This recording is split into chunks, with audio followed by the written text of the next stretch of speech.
Hello friends, welcome back to spot success. कोविड-19 की वजह से जो हेल्थ केयर फैसिलिटीज़ में बायोमेडिकल वेस्ट जनरेट हो रही है, उसी को ध्यान में रखते हुए सेंट्रल पोल्यूशन कंट्रोल बोर्ड ने अभी कुछ गाइडलाइंस को निकाला है।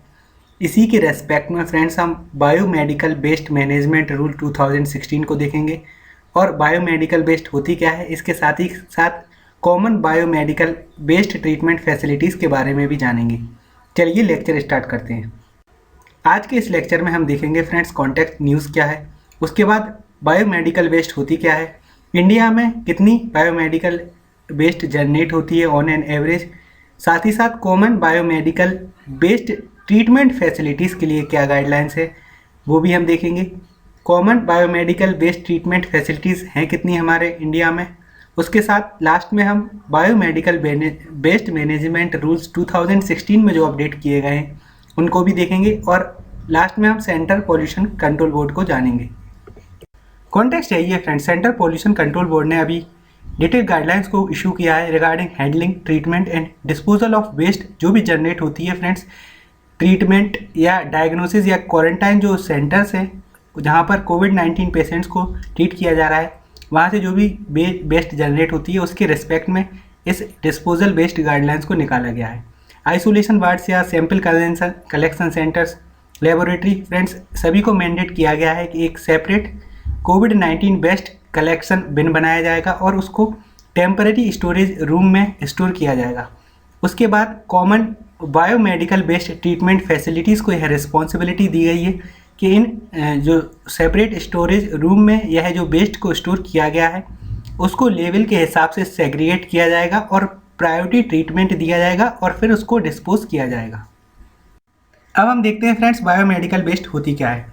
ऐसी हेल्थ केयर फैसिलिटीज़ फ्रेंड्स जो ट्रीटमेंट या रिसर्च प्रोसेस में एंगेज्ड हैं, वहाँ पर जो वेस्ट जनरेट होती है लाइक नीडल्स और सिरिंजेस, इनको हम बायोमेडिकल वेस्ट की कैटेगरी में रखते हैं। अगर फ्रेंड्स जो हेल्थ वर्कर्स हैं या इन्वायरमेंट पर मिनिमाइज इम्पैक्ट करना है तो scientific disposal of this biomedical waste is very much necessary and it should be done through segregation, collection and treatment in an environmentally sound manner. इसलिए friends hospitals को यह mandatory किया गया है कि या तो वो अपनी वेस्ट को खुद ही डिस्पोज कर सकते हैं डायरेक्टली या common biomedical waste treatment facilities को यूज़ किया जा सकता है। अब हम बायोमेडिकल वेस्ट जनरेशन देखें इंडिया में तो सेंट्रल पोल्यूशन कंट्रोल बोर्ड के एक एस्टीमेट से फ्रेंड नियरली हमारे इंडिया में 1.87 लाख हेल्थ केयर फैसिलिटीज़ हैं और नियरली 17.01 लाख बेड्स हैं। इसलिए हमारे इंडिया में every day 519 tons of biomedical waste generate होती है। तो आप समझ सकते हैं इतनी ह्यूज अमाउंट जब वेस्ट जनरेट होती है तो बायोमेडिकल जो रूल्स बनाए गए हैं गवर्नमेंट के द्वारा उनका कितना सिग्निफिकेंस बढ़ जाता है। Common biomedical waste treatment facilities क्या होती हैं फ्रेंड्स? ऐसी फैसिलिटीज़ जो बायोमेडिकल वेस्ट जनरेट होती है हेल्थ केयर यूनिट से उसको ट्रीटमेंट करती हैं और उसके एडवर्स इफेक्ट को रिड्यूस कर देती हैं, उसी को फ्रेंड्स हम बायोमेडिकल वेस्ट ट्रीटमेंट फैसिलिटीज़ बोलते हैं। इन फैसिलिटीज़ में वेस्ट को ट्रीट किया जाता है और फाइनली लैंडफिल में इनको डिस्पोज कर दिया जाता है या रिसाइकिल कर दिया जाता है।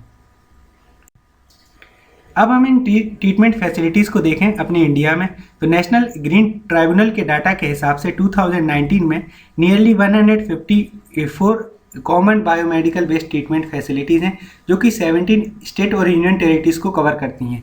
और अभी फ्रेंड्स इन्हीं स्टेट में नियरली 7,000 कोरोना वायरस केसेस को देखा गया है और ऐसे फ्रेंड्स 5 स्टेट और यूनियन टेरिटरीज़ हैं जहाँ पर कोई भी ट्रीटमेंट फैसिलिटीज़ सिचुएटेड नहीं है और वहाँ पर कोरोना वायरस के केसेस भी देखे जा रहे हैं। आंध्र प्रदेश और पंजाब की बात करें तो नियरली 750 केसेस को देखा गया है और महाराष्ट्र में फ्रेंड्स जहाँ पर सबसे ज़्यादा केसेस को रिकॉर्ड किया गया है वहाँ पर कोई अभी डाटा को सबमिट नहीं किया गया है regarding the disposal of biomedical waste. और गोवा की अगर हम ट्रीटमेंट फैसिलिटीज़ की बात करें तो वह भी डिसफंक्शनल है। इसलिए फ्रेंड्स यह ज़रूरी है कि रैपिड डेवलपमेंट हो मोर ट्रीटमेंट फैसिलिटीज़ का, ताकि जो जनरेटेड हो रही है biomedical waste due to the treatment of कोविड-19 पेशेंट्स उनका डिस्पोजल और ट्रीटमेंट अच्छे से हो सके। बायोमेडिकल बेस्ड मैनेजमेंट रूल 2016 की अगर हम बात करें तो सबसे पहले 1998 में गवर्नमेंट ने इन रूल्स को बनाया था और 2016 में इनको अपडेट किया गया है। अब हम फीचर्स की बात कर लेते हैं फ्रेंड्स। तो जो भी वेस्ट जनरेट होती है from vaccination camps, blood donation camps, surgical camps या any other health care activity, तो इस बायोमेडिकल बेस्ड मैनेजमेंट रूल्स के एम्बिट में अब उनको इंक्लूड किया जाएगा। सेकंड पॉइंट यह है फ्रेंड्स, जो भी क्लोरीनेटेड प्लास्टिक बैग्स होते हैं, ग्लव्स होते हैं या ब्लड बैग्स होते हैं, उनको अब धीरे धीरे फेज आउट किया जाएगा विद इन 2 ईयर्स। और फ्रेंड्स जो भी माइक्रो बायोलॉजिकल वेस्ट या लैब से वेस्ट जनरेट होती है या ब्लड सैंपल्स या ब्लड बैग्स, तो इनको पहले प्री ट्रीटमेंट किया जाएगा साइट पर ही थ्रू यूजिंग डिसइंफेक्शन और स्टेरिलाइजेशन, फिर इनको फ्रेंड्स डिस्पोज किया जाएगा। तो सबसे पहले आपको यह याद रखना है कि 2 ईयर्स के अंदर अंदर क्लोरीनेटेड प्लास्टिक बैग को फेज आउट करने की बात की गई है। कुछ और फीचर्स की अगर हम बात करें तो ट्रेनिंग प्रोवाइड की जाएगी हेल्थ केयर वर्कर्स को, यह मैंडेटरी, और इम्यूनाइजेशन भी करना जरूरी है फ्रेंड्स। नेक्स्ट यह है कि एक बारकोड सिस्टम को एस्टेब्लिश किया जा रहा है उन बैग्स या कंटेनर्स में जहां पर बायोमेडिकल वेस्ट को स्टोर किया गया है फॉर डिस्पोजल। नेक्स्ट यह है फ्रेंड्स, बायोमेडिकल वेस्ट को 4 कैटेगरी में डिवाइड किया जाएगा इंस्टेड ऑफ 10 कैटेगरी, ताकि सेग्रीगेशन अच्छे से हो सके सोर्स पर। जो फ्रेंड्स अथोराइजेशन का प्रोसेस है उसको भी अब सिंप्लीफाइड किया गया है और ऑटोमेटिक अथोराइजेशन की भी बात की गई है फॉर बेडेड हॉस्पिटल। कुछ रूल्स को फ्रेंड्स स्ट्रिंजेंट भी बनाया गया है, जैसे कि जो भी एमिशन होता है पॉल्यूटेट्स का इन्वायरमेंट में, तो जो इंसिनरेशन किया जाता है फ्रेंड्स, मीन्स डायरेक्ट बर्निंग की जाती है, उसके लिए भी स्ट्रिंजेंट रूल्स को बनाया गया है और जो एमिशंस लिमिट्स है उनको डिफाइन की गई हैं। सबसे इंपॉर्टेंट फैक्ट यह है फ्रेंड्स कि स्टेट गवर्नमेंट को मैंडेट किया गया है कि उनको लैंड प्रोवाइड कराना पड़ेगा for setting up of common biomedical waste treatment and disposal facilities. तो डिस्पोजल फैसिलिटीज़ को जो भी एस्टेब्लिश किया जाएगा फ्रेंड्स, तो स्टेट गवर्नमेंट के पास मैंडेट है कि लैंड को प्रोवाइड किया जाएगा। नेक्स्ट जो इम्पोर्टेंट प्रोविज़न यह है कि फ्रेंड्स अगर हॉस्पिटल या हेल्थ केयर फैसिलिटीज़ के 75 किलोमीटर के एम्बिट या डिस्टेंस में कोई बायोमेडिकल बेस्ड ट्रीटमेंट फैसिलिटीज़ अगर सिचुएटेड है तो ऑन साइट पर कोई ट्रीटमेंट या डिस्पोजल नहीं किया जाएगा वेस्ट का। नेक्स्ट ये है friends, operator of a common biomedical waste treatment and disposal facility to ensure the timely collection of biomedical waste from health care facilities and assist health care facilities in conduct of training.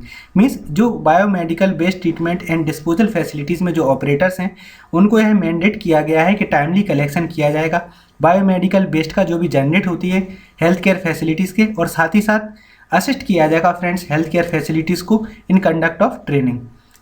तो आपको जो important provision यह याद रखना है कि 75 kilometre के ambit में अगर हेल्थ केयर फैसिलिटीज़ के कॉमन ट्रीटमेंट बायोलॉजिकल फैसिलिटीज़ अगर सिचुएटेड है तो हॉस्पिटल में कोई डायरेक्टली डिस्पोजल नहीं किया जाएगा ट्रीटमेंट का बायोमेडिकल वेस्ट का। नेक्स्ट प्रोविजन आपको याद रखना है फ्रेंड्स, स्टेट गवर्नमेंट को पावर दी गई है तो उनको लैंड को प्रोवाइड करना पड़ेगा अगर इन ट्रीटमेंट फैसिलिटीज़ को एस्टेब्लिश करना है। नेक्स्ट जो आपको याद रखना है कि इस बायोमेडिकल बेस्ड मैनेजमेंट रूल 2016 के अंदर बायोमेडिकल बेस्ड को 4 कैटेगरीज में बांटा गया है। नेक्स्ट प्रोविजन जो आपको याद रखना है फ्रेंड्स, बारकोड सिस्टम लगाया जाएगा ऐसे बैग्स और कंटेनर में जिनमें बायोमेडिकल बेस्ड को रखा जाता है फॉर डिस्पोजल। अब हम सेंट्रल पॉल्यूशन कंट्रोल बोर्ड के बारे में भी पढ़ लेते हैं। सेंट्रल पॉल्यूशन कंट्रोल बोर्ड की बात करें तो यह इंडिया की एक स्टेटरी ऑर्गेनाइजेशन है जो कि ministry of environment, forest and climate change के अंदर आती है। सबसे बड़ी बात यह है फ्रेंड्स, यह एक अपेक्स ऑर्गेनाइजेशन है हमारी कंट्रीज में in the field of pollution control, और यह टेक्निकल विंग है ministry of environment, forest and climate change की। तो हाईएस्ट डिसीजन मेकिंग बॉडी हो जाती है फ्रेंड्स हमारी कंट्री में in the field of pollution control. Central pollution control board को 1974 के एक एक्ट के अंदर एस्टेब्लिश किया गया है। उस एक्ट का नाम है water prevention and control of pollution act 1974। उसके बाद air prevention and control of pollution act 1981 के अंदर इसको और पावर्स दी गई। और फ्रेंड्स टेक्निकल असिस्टेंस प्रोवाइड करने के लिए ministry of environment, forest and climate change को कुछ प्रोविजंस के अंदर इसको पावर दी गई है under environment protection act of 1986। तो यह तीनों एक्ट की टाइमलाइन आपको याद रखना है। सेंट्रल पॉल्यूशन कंट्रोल बोर्ड का काम यह है फ्रेंड्स, जो भी स्टेट पॉल्यूशन कंट्रोल बोर्ड्स हैं उनके बीच में कोऑर्डिनेशन को एस्टेब्लिश करना और टेक्निकल असिस्टेंस और गाइडेंस प्रोवाइड करना, और जो भी डिस्प्यूट अराइज होते हैं तो उनको सॉल्व करना। सेंट्रल पोल्यूशन कंट्रोल बोर्ड का जो हेड ऑफिस है वो न्यू दिल्ली में है और इसकी फ्रेंड्स 7 जोनल ऑफिस भी हैं और 5 लेबोरेटरीज भी हैं। यह था हमारा एनालिसिस इस टॉपिक का। Thank you very much for listening.